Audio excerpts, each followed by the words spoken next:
अस्सलाम वालेकुम नाजरीन, आप देख रहे हैं आओ दीन सीखे ऑफिशियल चैनल। लाखों करोड़ों दरूद व सलाम हजूर पाक सल्लल्लाहु अलैहि वसल्लम पर और उनकी आले पाक पर।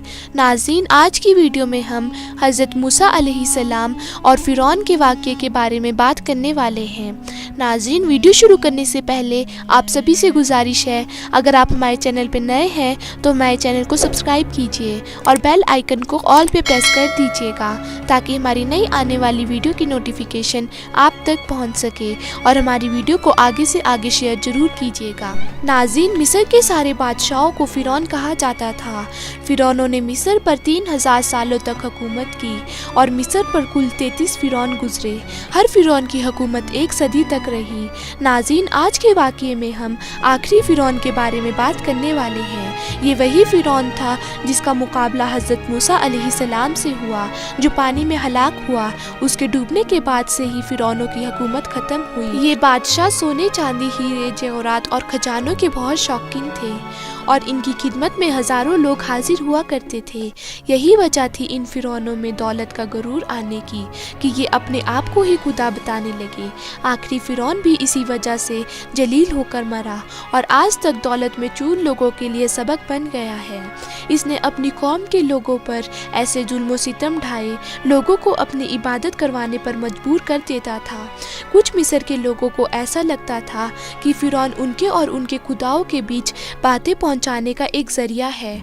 नाज़रीन, फ़िरौन अपनी कौम को दरियाए नील के ज़रिए गुमराह कर रहा था।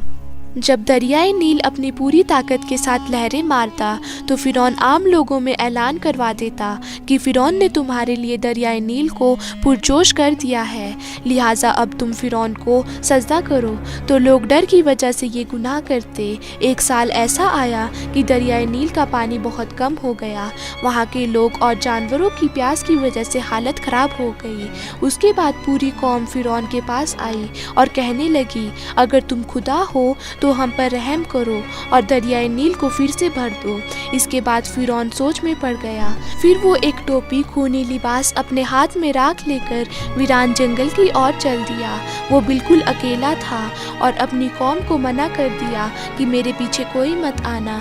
वो उस जंगल की तरफ गया और वहाँ पहुँचकर अपना शाही लिबास उतारा, ताज उतारा, खूनी लिबास और टोपी पहनकर वो राख अपने मुंह में मल ली और फिर ज़मीन पर लोट पोट होने लगा। उसके बाद सजदे में गिरकर रोने लगा और अल्लाह की बारगाह में दुआ करने लगा, ऐ दोनों जहां के मालिक, मैं अच्छी तरह जानता हूँ कि तू ही पूरी कायनात का मालिक है, तेरे सिवा कोई इबादत के लायक नहीं। मैं झूठा हूँ, मैंने तेरी नाफरमानी की। मैं आज तक अपनी कौम से खुद को खुदा कहलवाता रहा, लेकिन असली मालिक तू ही है। मैं तेरी नाफरमानी में इतना आगे बढ़ गया कि खुद को तेरी जगह समझने लगा। ऐ खुदा, मैं तुझसे तौबा करता हूँ। ऐ खुदा, तू मेरी तौबा कबूल फरमा दे और मुझे मेरी कौम के आगे रुस्वा मत कर।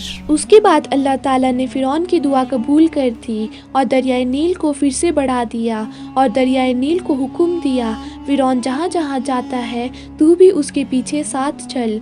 फिर फ़िरौन जैसे जैसे आगे आगे बढ़ता गया, दरियाए नील भी आगे बढ़ती गई। फ़िरौन उसी हालत में अपनी कौम में गया। उसके कपड़े भी दरियाए नील में भीगते जा रहे थे। लोग अपनी आस्तीनों को पानी और कीचड़ में भिगोकर एक दूसरे पर मारते।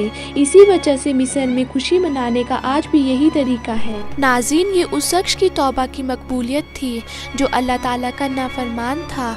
उसकी तौबा वैसे ही कबूल की गई जैसे वो चाहता था। अल्लाह ताला ने उसके राज को ज़ाहिर नहीं किया, लेकिन कुछ वक्त के बाद फ़िरौन फिर से अपनी उसी घमंड और गरूर में आकर लोगों से फिर से खुदा होने का दावा करना शुरू कर दिया।